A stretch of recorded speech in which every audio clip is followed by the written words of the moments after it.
Hi! Let's relax and let's read. Welcome to my Big Backyard Book Club. I have a great book to read.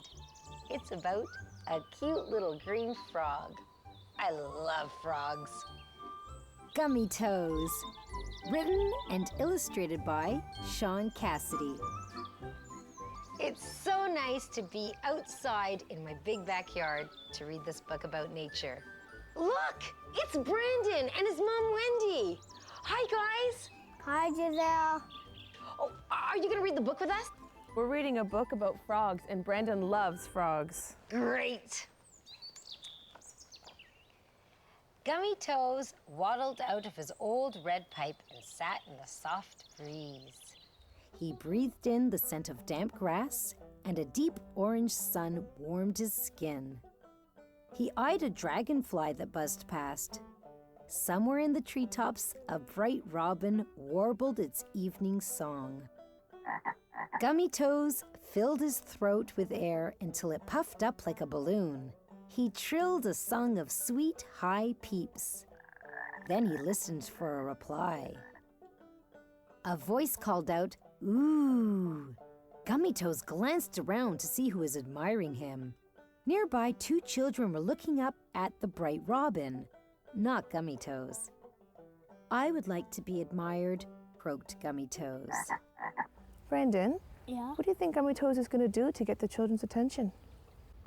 Go up and over in that tree. Over in the tree? Let's see. He sat up tall. He turned green. It would be nice if someone would notice him like this, he thought. Most animals couldn't change the color of their skin. No one noticed. The children scrambled after their kitten. "They will be amazed to see me leap," said Gummy Toes.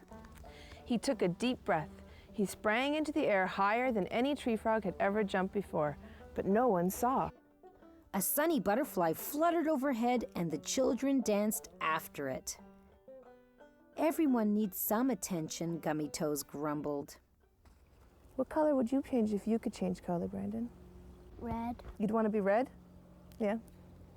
Gummy Toes hopped right up to the children. He raised his head. He called out in his loudest, shrillest chirps. The children were impressed. He attached himself to a slippery glass jar and climbed right to the top. The children were amazed. An insect flew by. Gummy Toes snatched it from the air with his gluey tongue. The children were astonished. He did it again. The children were dazzled. The children were so dazzled, they scooped up Gummy Toes. They dropped him into the jar. They brought him into the house and placed him in a terrarium. Then they added leaves, branches, and a small bowl of water. Gummy Toes looked around his new home. He filled his throat with air until it puffed up like a balloon. He trilled a song of sweet, high peeps. And he listened for a reply. The children answered with shrill whistles and blaring squeaks. Startled, Gummy Toes plunged into the water. When the children stopped their noise, Gummy Toes climbed onto a branch. He slowly changed his color to match the rough bark. The children gaped. They dropped in an old sock and slopped in a big dripping spoon of raspberry jam to see if he would turn red. Frightened, Gummy Toes climbed the wall of his glass box. The children squealed with delight. They rapped and thumped on the glass to see if he would fall off. His new home had no soft breeze to caress his skin. What does that mean? It means it wasn't windy. Is it windy outside? Yes. Can you feel the breeze when you're outside? Yes. Yeah, and can you feel the breeze when you're in a glass terrarium? No. No, that's what it means. The bright light bulb did not warm him like the deep orange sun. No tangy insects flew by. Old socks and jammy spoons were not fragrant like the dew on the grass. The noise that filled his ears was not the music of any bird. Gummy Toes hid among the rocks and twigs. Late the next day, the children carried the terrarium outside. Gummy Toes breathed in the scent of earth and trees. An insect zoomed past and he plucked it out of the air. Then he caught another, but when he tried to scramble away, a hand grabbed him and put him back into his new glass home.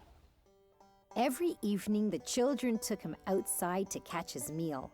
They smiled when he peeped. They giggled when he changed his color from gray to green. They howled when he climbed the slippery glass walls. But they guarded him closely, and every evening they took him back inside. Afterward, Gummy Toes would hide in the litter and think of his old red pipe. Then one evening, instead of catching insects, Gummy Toes peeped like a squeaky door. The children grinned. Instead of staying tree bark gray, Gummy Toes made his skin match the color of the girl's hair. The children giggled. He strained harder.